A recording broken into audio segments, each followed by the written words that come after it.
Tuesday greetings, and thank you for making a date with us here on Primetime News for all your latest local and international updates. I'm Salima Shumwe-Feleni Masipa. Headlining tonight's bulletin, President Nangolo Mbumba sees the current century as a pivotal moment for Namibia and other African nations to adopt new cleaner and green technologies. He expressed these views during a speech delivered earlier today at the World Hydrogen Summit in Rotterdam, the Netherlands. Andreas Thomas compiled this report. President Nangolo Mbumba made these remarks in a speech he delivered on Tuesday at the World Hydrogen Summit in Rotterdam in the Netherlands.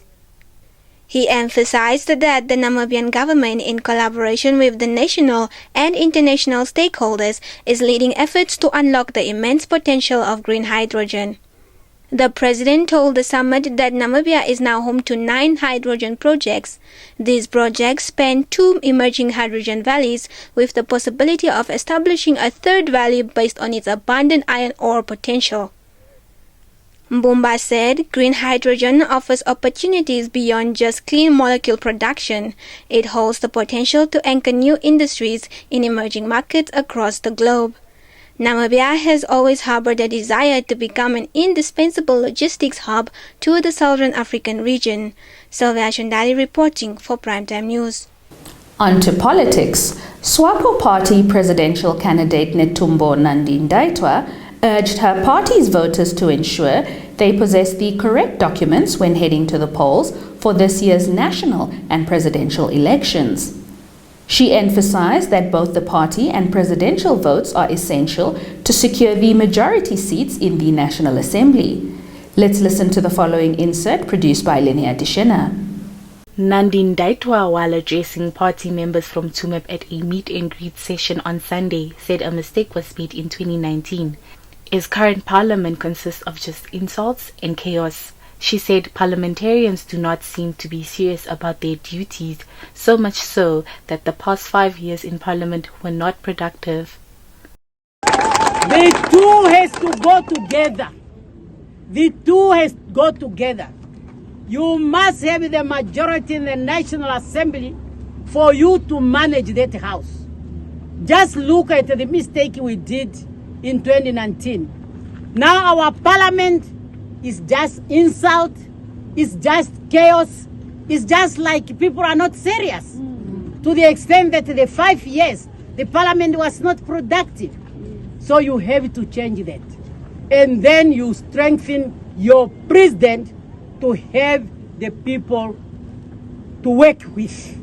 So you must make sure, comrades, I hope you are in town, you all have your national, your ID or birth certificate. So very ready. All of you ready. Yes. I am now ready, comrades. And when that time comes, everybody must be ready. Accountability, accountability. We must not underdevelop ourselves. The 7th National Assembly consists of 11 parties, with the ruling SWAPO having the majority of seats, 63, followed by the official opposition, Popular Democratic Movement with 16 seats, the Landless People's Movement with 4 seats, the National Unity Democratic Organization, All People's Party, United Democratic Front, Republican Party, Namibia Economic Freedom Fighters with 2 seats each, SWANU and the Rally for Democracy and Progress each having 1 seat. Sheila Pereshelo reporting for Primetime News.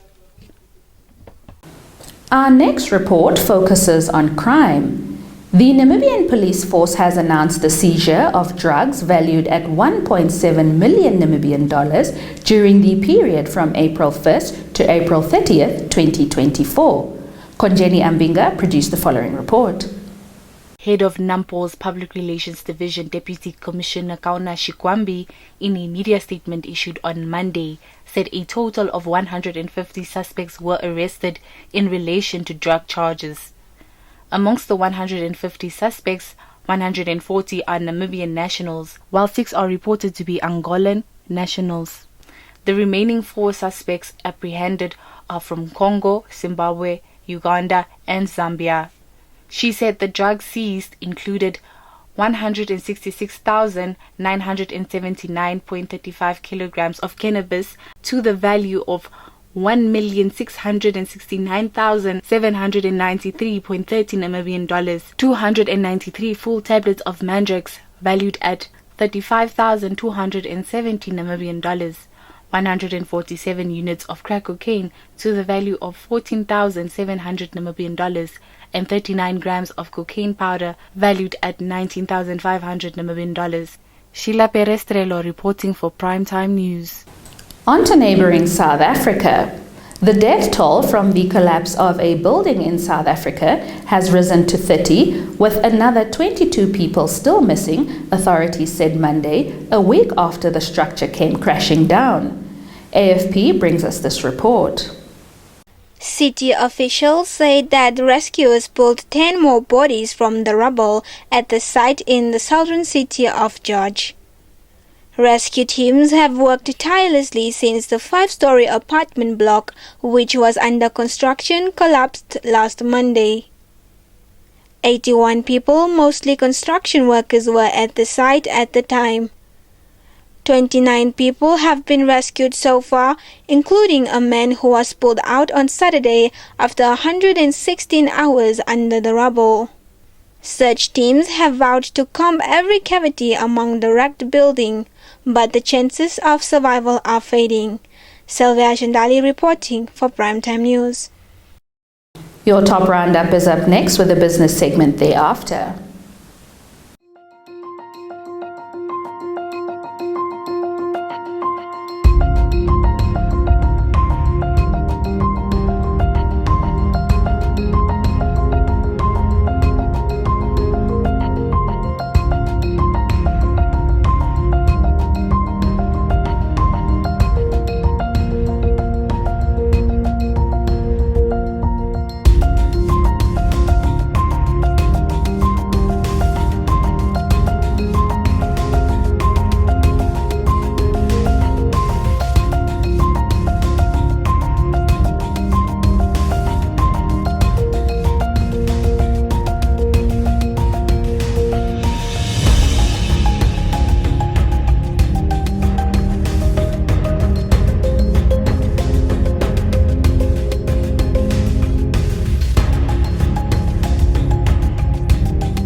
Welcome to Primetime Biz, your go-to source for all things business. More than 100 employees of OK Foods in Rundu downed tools and demonstrated against low wages in front of the shop on Monday. Sawi Hausiku, our journalist in the Kavango regions, compiled this story. Employees of OK Foods in Kurenkuru downed tools for the same reason. NAFAO representative Paulus Mushongo told Nampa on Monday that the workers are demanding a salary increment as the last time their salaries were increased was in 2002. Mushongo said OK Foods wants to give its workers 142 Namibian dollars with no benefits on top of their already low salary of 1,300 Namibian dollars.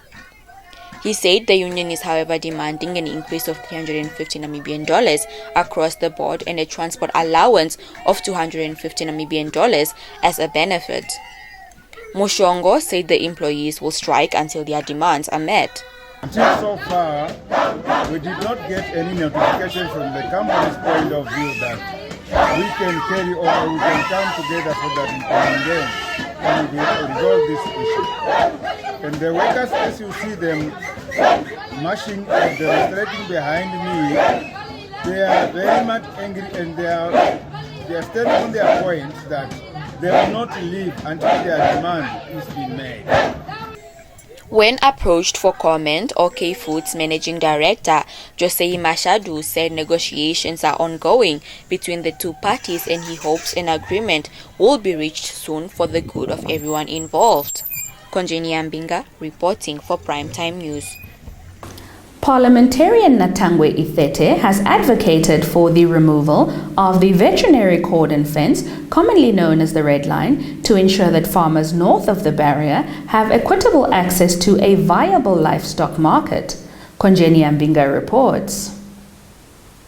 The Red Line, established in 1896, is a pest exclusion barrier that divides northern Namibia from its central and southern areas. It includes the Oshana, Kavango East and West, Omusati, Zambezi, Kunene and Oshikoto regions. Amongst others, it helps curb foot and mouth disease outbreaks. Speaking at Opuo on Monday during an oversight tour and consultative meeting with stakeholders in the Kunene region, organized by the Parliamentary Standing Committee on Economics and Administration, which he leads, Ithete said his remarks should not be misconstrued politically, as it is the collective view of all members of Parliament. Ithete added that under his leadership he can guarantee his committee is going to motivate and persuade Parliament to accept the stakeholders' proposal and make sure that the Red Line is gone. Ithete said they do not know when the fence will be removed, but they are expecting a decision on the Red Line following their consultation. He further said in their report the Standing Committee will mobilize all members of Parliament to vote for the fence to be gone.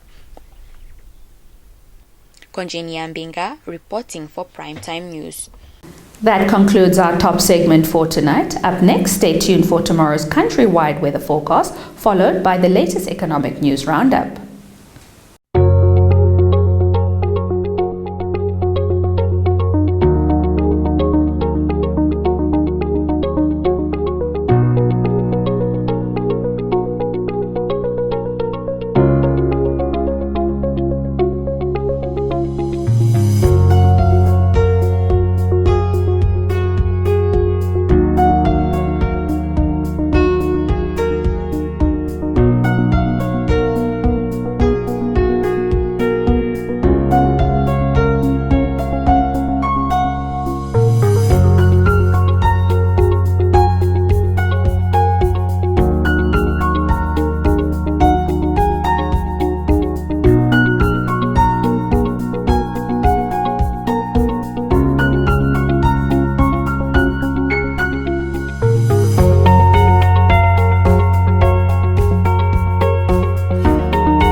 Welcome to Sport Planet, the segment dedicated to all things sporting action. We commence with heavyweight boxing news. Former heavyweight king Mike Tyson said Monday his decision to step back into the ring at the age of 57 was a no-brainer, brushing off recent criticism that he was too old to make a comeback. At a press conference in New York to promote his upcoming bout against YouTuber-turned-fighter Jake Paul, Tyson admitted training for his return had taken a toll. We now bring you an insert of that press conference. Jake Paul and Mike Tyson.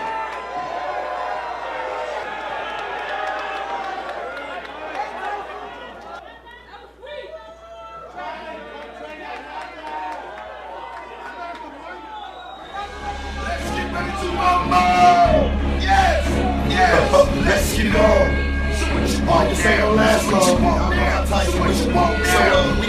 How things are going. I'm doing great, but my body is right now. I'm sore. Yeah, I'm really sore. I think you're playing possum. No, I wish. Just the fact that he's taking the opportunity to fight me is mind-blowing. You know, when you really think of it, from a boxing perspective, it's like God status. There's never been anything like it before. I'm just having fun and entertaining the world, and I do think that the older generation wants people to see Mike knock me out, but at the end of the day, I also have the kids, the middle schoolers, the high schoolers, the college students rooting for me and want to see me and Mike. I know it's going to be tough. I know I'm going to have to fight through adversity. I know I might even go to the canvas. I'm scared, don't get me wrong, but it's not about the fear stopping me. It's about going into it even though I am scared, and that's what true bravery is. On to football. Rafael Varane announced today he will leave Manchester United at the end of the season when his contract expires following a 3-year spell at Old Trafford. The 31-year-old former France defender arrived at the club from Real Madrid in 2021 for an initial fee of about £34 million and has made 93 appearances, scoring twice. He was part of the team that won the club's first trophy for 6 years, the 2023 League Cup. Varane, whose United career has been disrupted by injuries, has not played since a 4-3 defeat to Chelsea on April 4, but hopes to be available again before the end of the campaign. Stay tuned for your sports roundup.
On that note, we're wrapping up tonight's edition of Primetime News. Join us tomorrow, same time, same place, for more updates. Don't forget to follow the on-screen prompts to stay informed about developments within and beyond our borders. We value your interaction, so feel free to leave your comments below. From myself, Salima Shumwefeleni Masipa, and our dedicated production crew behind the scenes, it's good night.